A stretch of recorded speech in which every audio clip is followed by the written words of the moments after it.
세상에 떠도는 기묘한 괴담들. 첫 번째 이야기. 일본의 흑역사. 1783년 5월 아사마 화산이 폭발했다. 화산 폭발에 의해 엄청난 수의 사상자와 이재민이 발생했지만 정말로 두려운 일은 그 이후에 일어났다. 화산 폭발로 인한 환경 재앙이 발생한 것이다. 용암과 화산 폭발물이 인근의 논밭을 왕폐화시킨 것은 물론 화산재와 이산화황이 온 하늘을 가득 덮고 햇빛을 차단한 채 지속적인 산성비를 뿌려댔다. 가뭄과 냉해, 화산재는 모든 곡식을 말라 죽였고 그 후 몇 년간 일본 역사에 남는 대기근이 일어난다. 그것이 바로 텐메이 대기근. 당시 남부본에서 기록된 것만 아사자 4850명, 병사자 23,848명, 가족 전멸로 폐허가 된 집이 1545채가 발생하는 등 상상을 초월하는 대기근이 혼슈를 휩쓸었다. 급기야는 사람을 죽여 인육을 먹는 참담한 사태가 벌어지고 그나마도 힘이 약해 남을 죽일 수 없는 이들은 밤에 간 묻은 무덤에서 시체를 꺼내 잡아먹고 자신의 아이를 오밤중에 마을 밖으로 데리고 나가 죽인 후 그 시체를 가져와 먹는 지옥도가 현실에 펼쳐진다. 당시의 참담한 지경을 묘사한 글 중에는 다시는 배고프다고 울지도 보치지도 않겠다며 살려달라고 울부짖는 8살 딸아이를 돌로 내리쳐 죽인 후 강에다 내버린 부모들의 이야기도 나오는데 그 기아 사태는 가히 아수라에 비할 지경이었다고 한다. 이대로는 살 수 없다고 생각한 농민들은 집도 땅도 버리고 다른 마을로 가서 먹을 것을 구하려 했지만 다른 마을들 역시 사정은 마찬가지였고 여기저기서 난민이 발생하자 그나마 마을의 조직체가 살아있는 마을들은 인근 마을 사람들이 도적대로 변하기 전에 아예 먼저 다 죽이자는 이야기마저 나오기 시작했다. 모두 필사적인 상황이었기에 죽고 죽이는 것은 아무런 죄도 되지 않는 상황이었고 아직 힘이 있는 젊은이들과 남자들은 무기를 손에 들고 인근 마을을 습격, 몰살시키고는 했다. 게다가 그렇게 죽인 시체들은 식량이 될 수 있었다. 하지만 어느 시대에나 좋은 사람들은 있기 마련이라 어느 정도 자연재해의 영향을 더 입은 지역의 마을 중 식량 사정이 그나마 나았던 마을 사람들은 난민들을 가엾게 여겨 자신들의 부족한 식량을 내주기도 했는데 문제는 그 이후였다. 오랜 시간 굶은 난민들은 대부분 밥을 먹는 순간 죽었다고 한다. 몇 개월간이나 변변한 식사를 챙겨 먹지 못한 위에 갑자기 음식을 구겨 넣으면 인간은 쇼크사하기 때문이다. 난민들은 눈알이 뒤집힌 채 모두 배를 움켜쥐고 괴로워서 죽었고 음식을 대접한 농민들 역시 어쩔 줄 몰라 했다. 그런 비극이 일본 전체에서 반복됐다. 좋은 의도에서 한 생각이 오히려 최악의 결과를 부리자 마을 사람들은 하나둘씩 망명해 오는 난민들을 쫓아버리기 시작했고 마을 인근은 악의와 아사자로 넘쳐나 그 역시 지극히 처참한 광경이 되어버렸다. 당시의 위령비가 세워진 마을은 아직도 일본 곳곳에서 찾아볼 수 있지만 그 시대에 대해 자세한 민간의 언급은 대부분 제대로 전승되지 않는다. 너무나 처참하고 모두가 죄를 저지른 그 시대. 그 참담함은 몇 대에 걸쳐서 단단히 입막음을 당했고 또 그 처참한 사태에 스스로 입을 닫은 이들도 많았기 때문이다. 피연화의 전설. 강가에서 보기 쉬운 선명한 붉은색 꽃, 피안화. 사실 이 피안화는 독을 가진 식물로 몇 년에 걸친 텐메이 대기근으로 인해 온갖 곡식과 작물, 나무 껍질마저 다 동이 나자 사람들은 이 독이 있는 꽃마저 먹기 시작했다. 물에 삶거나 살짝 데치면 일단 어떻게든 먹을 수 있는 정도까지는 독을 뺄 수 있었으므로 그렇게 식중독의 위험을 아는 채로 이 꽃마저 다 먹은 이들 앞에 최후로 남은 것이 바로 인육이었다. 우선은 죽은 사람의 고기와 골수를 먹기 시작했는데 의외로 어린아이의 머리를 통째로 구운 후 꺼내 먹은 뇌는 의외로 맛있었다고 한다. 즉, 인간 세상이 악의도로 타락하기 전 사람으로서 마지막으로 먹는 음식인데다 피를 방불케 하는 선명한 붉은색 꽃을 피우기 때문에 사람들로부터 피안화라고 불리게 되었다.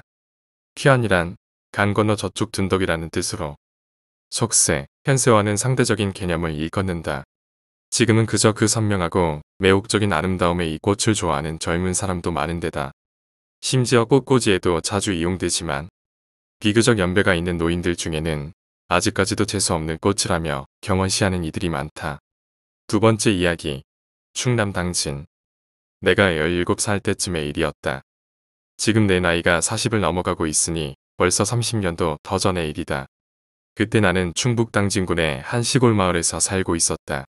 어느 날 나는 아버지의 심부름으로 8살 위인 나의 형과 함께 제사 그릇을 돌려주러 당숙 어른의 집에 갔었다. 당숙 어른의 집을 가려면 산을 하나 넘어야 했는데 그 산은 그리 높고 험한 것은 아니지만 꽤 넓어 한번 넘으려면 반나절은 걸려서 형과 나는 그 산을 반나절 산이라고 불렀다. 당숙 어른께 제사 그릇을 주고 돌아오려고 하니 어느새 날이 저물었었다. 시골에 며칠이라도 있어본 분들은 아시겠지만 시골에서는 낮과 밤의 구분이 분명하다. 도시처럼 네온사인과 각종 인공 불빛으로 인해 밤이 밝지 않다는 것이다. 형과 나는 마치 검은색 크레파스로 떡칠해놓은 스케치북 같은 야산을 당숙 어른이 쥐어주신 플래시 하나에 기대며 집으로 향했다. 이렇게 한밤에 반나절 산을 거닌 적이 없는 나로선 무척 긴장되었다. 사방에서는 풀벌레, 이름 모를 짐승들 우는 소리가 들렸고 무심코 반바지를 입고 온 나의 다리는 각종 잔가지 등에 긁힘을 당하고 있었다. 평소 눈 감고도 산의 곳곳을 휘젓고 다녔지만 이렇게 힘들고 험한 산이었던가 하는 생각뿐이었었다. 때문에 나는 침착하고 듬직한 형의 손을 꼭 붙잡고 사방을 둘러보며 조심스레 발을 옮겼었다. 산의 중턱쯤에 이르렀을 때였다. 사방을 두리번거리며 내려오던 나는 뒤에서 희미하게 보이는 허연 물체에 집중하게 되었다. 처음에는 가만히 있던 이것이 갑자기 점점 빠른 속도로 우리 쪽으로 다가오고 있었다. 나는 급한 마음에 형에게 말하니 형은 잠시 뒤를 돌아본 뒤 내게 아무것도 없으니 신경 쓰지 말라고 하였다. 하지만 그렇게 말하는 형의 손과 목소리는 가느다랗게 떨고 있었다. 뭔가 이상하다고 생각한 내가 무심코 뒤를 돌아봤을 때 나는 순간적으로 흠칫했다. 형과 나의 바로 뒤에 하얀 소복을 입은 젊은 여자가 마치 짐승과 같이 양손을 땅에 대고 우리의 뒷공무니를 졸졸 따라오고 있었던 것이었다. 나는 당시 귀신이니 요괴니 하는 것의 무서움에 대해 잘 몰랐었다. 지금 생각해도 보기 드문 미인이 그렇게 우리를 따라오는 것이 마냥 신기해서 계속 쳐다보았다. 그러자 그녀는 나를 보며 살짝 미소를 짓는 것 같더니 사람이라고는 도저히 믿기 힘든 행동을 하기 시작했다. 나의 머리 위로 제주 넘기를 하질 않나 나의 어깨 머리를 밟고 서질 않나. 무슨 일본 닌자같이 형과 나의 주위를 굉장히 빠르게 돌기도 하였다. 또한 이상한 것은 그 여자가 나의 몸을 밟고 서도 전혀 무거움이 느껴지지 않았다는 것이었다. 내가 그 여자의 행동을 넋을 잃고 보고 있을 때 갑자기 나의 뺨에 세찬 충격이 가해졌다. 형이었다. 이 자식아, 이거 정신 못 차릴래? 나는 갑작스러운 형의 과격한 행동에 당황하며 말했다. 형아야, 근데 저기 신경 쓰지 마. 알았나? 한 번만 더 한눈 팔면 그땐 아주 죽을 줄 알아라. 알았나? 형은 그렇게 말하고는 이전보다 더욱 나의 손을 꽉 움켜쥐고 다시 발걸음을 옮겼다. 나는 이제껏 형이 그렇게 화내는 모습을 본 적이 없었기 때문에 무척 두려웠었다. 나의 뺨에서 고통이 몰려왔지만 올 수조차 없을 정도였다. 그 여자는 그 후로도 계속 내 주위에서 얼쩡거렸지만 나는 눈길도 줄 수 없었다. 어느덧 산을 다 내려와 집 근처에 다다르자 형은 갑자기 뛰기 시작했다. 그리고 집에 도착하고 아버지의 얼굴을 보자 그동안 냉정했던 형은 큰 소리를 내며 울기 시작했다. 아버지는 처음에는 영문을 몰라 멍하니 바라만 보다 내기로 다가와서 나를 빤히 쳐다보시더니 내 어깨와 머리를 털어주셨다. 그러더니 저런 몹쓸 것이 있나. 이렇게 어린애들에게 하고 말씀하시고는 푸줏간에 들어가셔서 허벅지만 한 고기 덩어리를 들고 나와 우리가 온 방향을 향해 던지셨다. 이거나 먹고 꺼져버려라. 에이, 더러운 거사. 아버지는 형을 달래며 나와 함께 데리고 방으로 들어갔다. 다음날 아무 일이 없었다는 듯이 아침이었고 어제 아버지가 던진 고기 덩어리가 생각나지 먹이를 둘러보았지만 보이질 않았다. 세 번째 이야기, 반지하. 아는 누나의 가족이 새 집을 짓기 전에 임시 거처로 엄마와 단둘이 반지하에 어느 허름한 집에서 잠시 동안 살았을 때의 일입니다.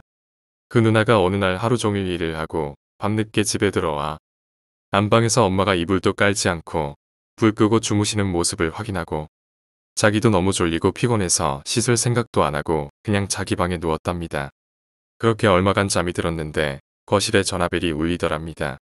엄마가 받겠지 하는데 전화는 계속 울리고 피곤해서 일어나긴 싫고 그래서 한참을 무시하고 있는데 갑자기 등 뒤에서 전화 받아 이년아. 라는 고함과 함께 전화기가 자기한테 날아와 머리에 맞았답니다. 엄마가 왜 이러지? 라는 당혹스러움과 함께 반응적으로 전화기를 들고 여보세요? 라고 말했는데 전화기에서 우리 딸 엄만데 친구들이랑 찜질방에서 자고 갈 거니까 라고 엄마가 말을 하더랍니다. 순간 그 누나는 상상 못할 공포에 뒤돌아 누워 몸만 까딱 안 하고 눈알만 이리저리 굴리며 식은땀만 흘리다가 정말 다행히도 너무 피곤했었기에 그렇게 잠이 들었답니다. 다음날 확인해보니 정말 엄마는 찜질방에 계셨었고 안방의 정체불명의 여자는 누군지도 모르겠고 그 후에 너무 무서워 한동안 친척이나 친구 집을 전전하며 지내다가 결국 새 집을 얻어 그곳을 떠났다고 합니다. 귀신이 전화 소리에 짜증이 났던 걸까요? 네 번째 이야기, 무서운 이야기들. 1. 한 신혼부부가 있었다. 결혼한 지 일주일쯤 지났을까? 남편이 올 시간이 되었는데 늦게까지 돌아오지 않았다. 늦은 시간까지 남편을 기다리다가 아내는 잠깐 잠이 들었는데 꿈에 남편이 나왔다. 꿈속에서 남편이 말하기를 내가 오더라도 절대 문을 열어주면 안 돼. 하는 것이었다. 아내는 이상하게 생각하며 눈을 떴는데 꿈이 너무나 생생해서 결코 예사로 넘어갈 수 없었다. 그때 갑자기 초인종 소리가 들렸다. 아내는 문을 열어주려다가 인터폰에 비치는 화면을 보았다. 그런데 문을 열어주려 했지만 표정이 이상한 것이 뭔가 자연스럽지 않아 보였다. 아내는 꿈속의 남편 말을 떠올리며 머뭇거렸다. 그러자 미친 듯이 초인종이 울리며 문을 열어줄 것을 재촉했다. 아내는 무서운 생각이 들어 베개로 귀를 감싸고 끝까지 문을 열어주지 않았다. 다음날 아침 아내가 현관문을 열고 나가보니 남편의 목이 잘려 머리만 나뒹굴고 있고 문에는 피로 글씨가 쓰여 있었다. 존나 똑똑하네. 살인마는 남편의 머리를 잘라들이 밀고 초인종을 눌렀던 것이다. 1. 희미하게 무섭다고 해야 할지. 생각해보면 불쌍하지만 나로서는 희미하게 무서웠던 할머니의 이야기. 내가 어릴 적 외가의 근처에 조금 장애가 있는 할머니가 살고 있었다. 그 할머니가 무서웠던 이유는 한여름의 더운 날도 겨울이 추운 날도 거의 매일 길가에 서서 오로지 그 길을 지나는 차를 바라보고 있었다는 것이다. 처음으로 그 할머니를 본 것은 우연히 그 길을 가족으로 차로 우연히 지나갔을 때이지만 함께 타고 있었던 어머니와 외할머니가 말씀하시기를 그 할머니는 원래 보통 사람이었지만 차에 부딪히고 그때의 머리를 그 이후로 매일 악하고 소리 지르면서 자신이 튕겨져 나갔던 그 자리에 서서 차를 바라보고 있는 모습이야 라고 말씀해 주셨다. 그렇지만 나는 그 할머니를 처음에는 남자 아닌가 생각하고 있었다. 왜냐하면 할머니는 머리를 빡빡 깎은 머리로 했었기 때문이었다. 어째서 여자인데 스님 같은 머리야? 라고 어머니에게 물었더니 머리카락을 감는다든가 하는 일에 시간이 걸리고 힘들기 때문에 가족에게 빡빡 깎인 머리로 되었지 않을까? 라고 했다. 어쩐지 어린 생각에 그 할머니가 조금 기분 나빴지만 굉장히 불쌍하다라고 생각했다. 여자인데 빡빡 깎은 머리로 되고 매일매일 길가에서 오로지 차를 바라보고 있다. 할머니는 지금은 벌써 죽은 것 같다. 그 할머니는 자기를 그렇게 만든 차를 찾고 있는 거야. 3. 사리의 저택이라는 별명이 붙은 곳이 있었다. 그곳은 유령의 목소리가 들리는 것으로 유명한 저택이다. 녹음기를 들고 그곳에 찾아가 녹음을 시작했다. 나는 그 집 이곳저곳을 다니며 유령을 부르는 말을 해봤다. 실례합니다. 깨끗한 집이군요. 화장실 빌립니다. 실례했습니다. 아무것도 보이지 않고 아무것도 들리지 않았지만 그곳에서 나와 녹음 테이프를 태생하면 실례합니다. 어서 오시지. 깨끗한 집이군요. 그럴까? 화장실 빌립니다. 아무쪼록. 실례했습니다. 좀 기다려. 갑자기 울부짖는 듯한 목소리에 놀라 혼비백산의 녹음기를 던져버리고 집에 돌아갔다. 나를 보자 어머니께서 말했다. 이상한 전화가 왔었어. 꼭 등 뒤에 따라붙어 올 거라고 말하더라. 아직 학교에 들어가지 않은 어린 시절의 기억이다. 어머니께서 좋은 곳에 가자라고 하고 내 손을 잡아당겨 집에 밖에 나왔다. 어딘가 즐거운 곳에 어머니께서 데려가 주신다고 생각하고 기뻐서 함께 걸었다. 좀 걸은 후 어머니께서는 전철이 지나가는 철도 건널목 앞에 멈춰서서 움직이지 않고 계셨다. 전철이 와 있는 것도 아닌데 왜 건널목을 건너지 않는 것인지 이상했지만 나도 왠지 아무 말도 없이 입을 다물어 함께 서 있었다. 곧 차단기가 내려오고 전철이 왔다. 그때 어머니께서 매우 강하게 내 손을 졸릴 정도로 잡았다. 전철이 통과하고 다시 차단기가 올라는데도 모치는 그때까지도 걷기 시작하지 않았다. 몇 번이나 전철이 통과할 때까지 계속 손을 잡고 힘이 들어가던 그 감촉의 기억이 남아있다. 지금도 사람과 손을 잡는 것이 싫다. 밤늦게까지 놀고 있던 10대 4명이 있었습니다. 아이들은 학교에 가 보자고 했습니다. 아이들은 체육관에 있는 체육부원들의 신발에다가 훔친 스프레이로 어디건 상관하지 않고 낙서를 하고 있었다고 합니다. 이것저것 하고 있는 동안에 담력시험을 하자라는 이야기가 나왔습니다. 내용은 단순합니다. 계단으로 아무도 없는 학교 건물에 혼자 들어가서 옥상까지 올라갔다 온 뒤에 내려오자는 것이었습니다. 그런데 옥상의 벽이 높았기 때문에 희미한 그날 달빛 쬐는 사람이 옥상 위에 있는지 없는지 잘 볼 수가 없을 지경이었습니다. 아이들은 옥상에서 손을 흔들면 눈에 잘 띄일 것이라고 생각하고 한 명씩 깊은 밤에 혼자 텅 빈 학교 옥상에 올라가 손을 흔들고 내려오기로 했습니다. 담력시험이 시작되었습니다. 우선 첫 번째, 옥상으로부터 손이 흔드는 것이 보였습니다. 계속되어 2명째, 3명째, 마지막 4명째입니다. 마지막이라니 좀 재수없다 싶은 생각에 괜히 잔뜩 겁을 집어먹고 시작했습니다. 결국 4번째가 옥상에서 손을 흔들었습니다. 그 순간 학교의 창문이라고 하는 모든 창문으로부터 손이 나와 이쪽으로 향해 손을 흔들었다고 합니다. 유부.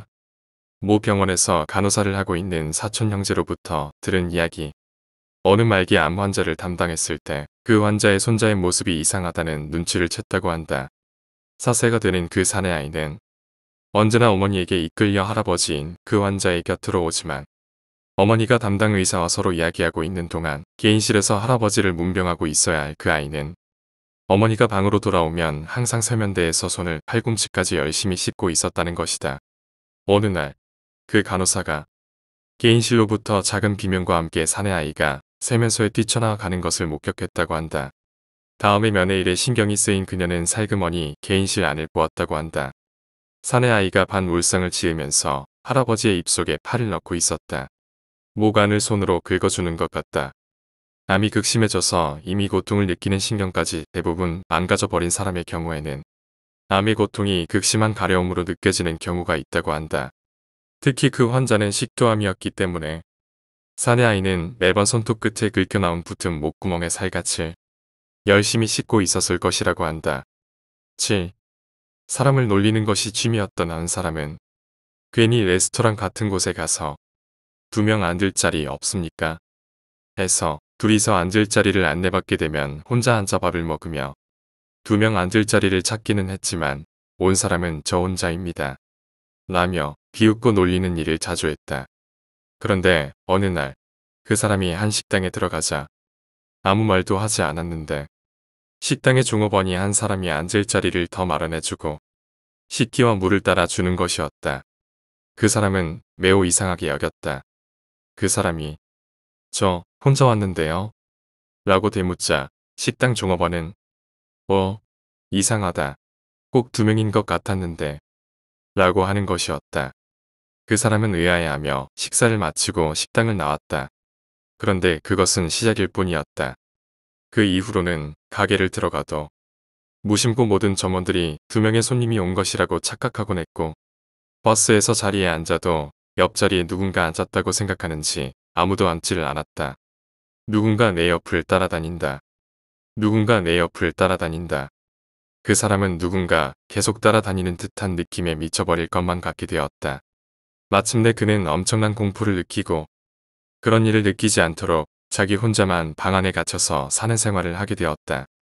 혼자 방 안에 틀어박혀 긴 시간 동안 살던 그는 그 후 어느 날 이렇게 긴 시간이 지났으니 이제 그 따라다니던 놈도 떠나가 버렸을 것이라고 생각하게 되었다. 그 사람은 오랜만에 밖으로 나와 길을 걸었다. 인간답게 거리를 걸어보니 기분은 좋았다. 그는 그대로 한 식당에 들어갔다. 사람도 꽤 있고 분위기는 밝은 편이었다.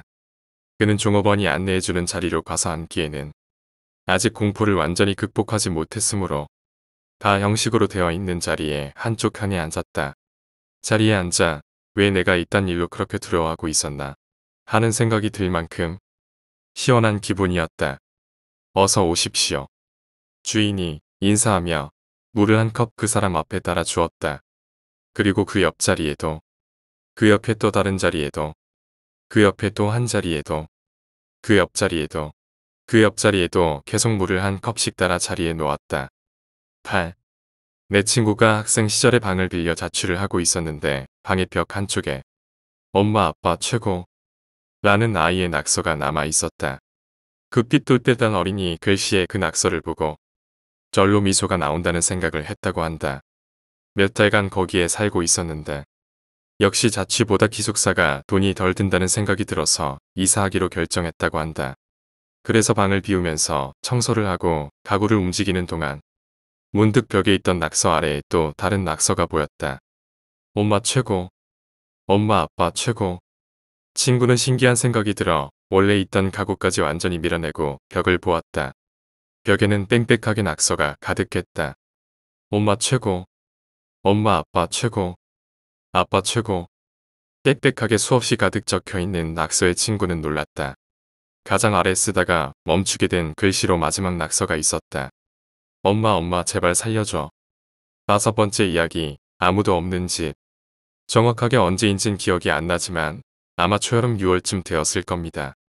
부모님은 외출 외박으로 집에는 저밖에 없었던 때였죠.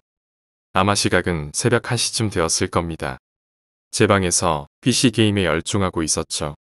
한참 게임을 하고 있는데 거실 쪽에서 제 방으로 누군가 저벅저벅 걸어오고 있는 게 느껴지는 겁니다. 그러다가 제 방 문고리를 잡고 달그락달그락 돌리더군요. 전 순간 저 혼자 집에 있다는 것을 깜빡한 채요. 뭔만가 하고 신경 쓰지 않고 다시 PC 화면을 보고 게임을 했습니다. 그 사이 누군가 제 방문을 끽 열고 제가 게임하는 것을 뒤에서 지켜보더군요. 전 그제야 부모님은 오늘 안 들어오시고 집에 나밖에 없는데 라고 깨닫는 그 순간 얼었습니다. 왼손을 키보드 위 오른손을 마우스를 잡고 말이죠. 등 뒤에선 식은땀이 났습니다. 전 뒤를 돌아볼 엄두가 안 나는 겁니다. 아무 말 없이 저를 지켜보고 있는 그 존재가 누군지, 내가 잘못 느끼는 건지.